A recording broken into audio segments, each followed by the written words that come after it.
간밤에 나왔던 글로벌 이슈들 함께 짚어드리도록 하겠습니다. 오늘은 발표되었던 GDP에 대해서 말씀드릴게요. 먼저 첫 번째로 미국은 3분기 GDP 성장률이 전분기 대비해서 2.6%를 기록했습니다. 미국 경제 성장률은 속보치와 잠정치 그리고 확정치 이렇게 세 차례 나누어서 발표를 하는데요. 이날 발표되었던 수치는 속보치였습니다.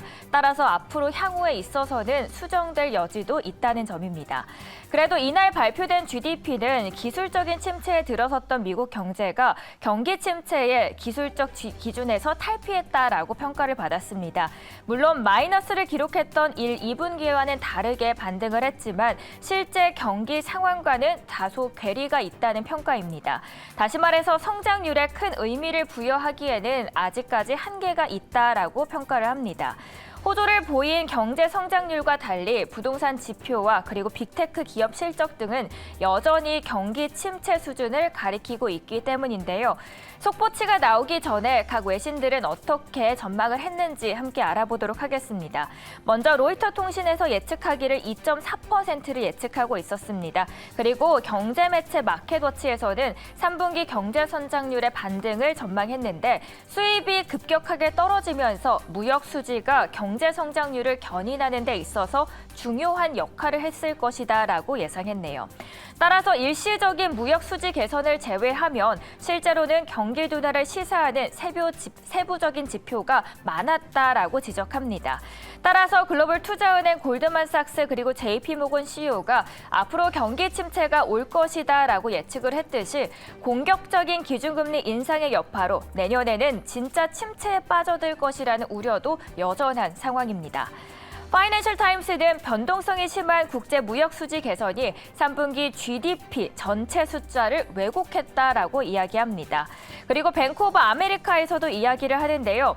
전체 숫자는 무시해야 한다면서 몇 번의 추가 둔화만으로는 경제는 침체에 빠져들 것이다라고 말합니다.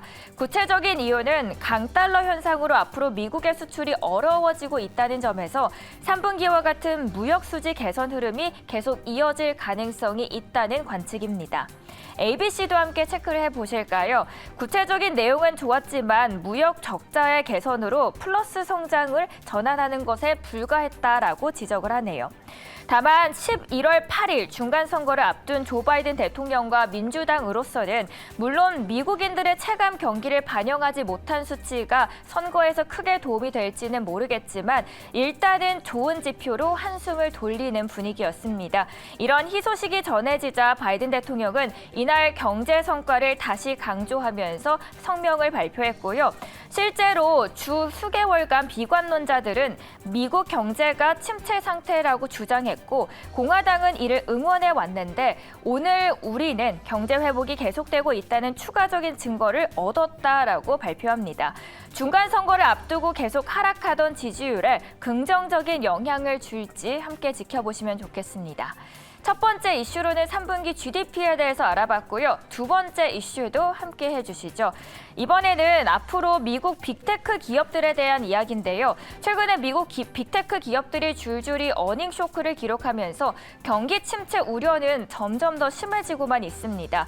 특히 급격한 기준금리 인상 속에 기업들의 비용을 감축하면서 실적에 반영이 되고 있다는 평가가 나옵니다. 구체적으로는 메타 그리고 알파벳 모두 디지털 광고 의존도가 높은 기업들이죠. 메타의 주가는 실적 발표 직후 시간 외거래에서도 무려 19% 이상 급락을 했고 그 이유가 바로 온라인 광고 시장의 둔화였습니다. 그리고 알파벳도 예상보다 못한 실적 발표가 난 후 이날 9.14% 하락하면서 장을 마친 모습이었습니다. 이 외에도 마이크로소프트, 아마존 그리고 애플 모두 하락 전환하면서 장을 마쳤습니다. 이 와중에 질주를 하고 있는 분야가 있습니다. 바로 정유 에너지인데요. 오늘도 미국 GDP 성장률 호조 속에 3일째 상승을 하고 있습니다. 글로벌 석유 메이저 쉘은 에너지 가격 급등으로 인해서 기록적인 수익 행진을 벌이고 있다는 로이터의 보도가 나왔습니다. 자세히 보시면 올해 3분기는 지난해 같은 기간에 비해서 41억 달러, 그러니까 무려 2배 넘는 액수로 셀 창사 이래 두 번째로 큰 수익을 달성했다고 합니다. 그리고 프랑스 에너지 기업 토탈 에너지도 올해 3분기 순이익이 지난해 같은 기간보다도 무려 43% 증가했습니다. 아무래도 오펙 플러스가 감산을 결정했다는 점, 그리고 유럽 연합이 올해 말 러시아 원유 금수 조치를 취하기로 합의한 것도 글로벌적인 원유 시장에서 미국의 공급 능력은 점점 더 중요해지고 있기 때문입니다. 미국은 산유국뿐만 아니라 캐나다, 사우디아라비아 등 수입한 원유를 정제해서 만든 휘발유 경유를 세계 각국에 수출하는데 이 주간 원유 재고를 보면 미국의 휘발유 재고는 예상보다 더 감소했습니다. 즉 여전히 드라이빙 수요가 강하다는 반증으로 해석이 됐고 경기 침체 우려에도 불구하고 경제가 견조하다는 신호로 풀이됩니다. 다만 바이든 행정부에게는 꼭 좋은 소식만은 아닌데요. 다음 달 중간 선거를 앞두고 물가 잡기에 온 힘을 기울이고 있는 조 바이든 행정부로서는 달갑지만은 않은 소식이라는 평가입니다. 인플레이션의 주요 원인 중 하나인 기름값 상승을 억제해야 하는 바이든 입장에서는 다소 문제가 더 커지고 있는 상황이죠.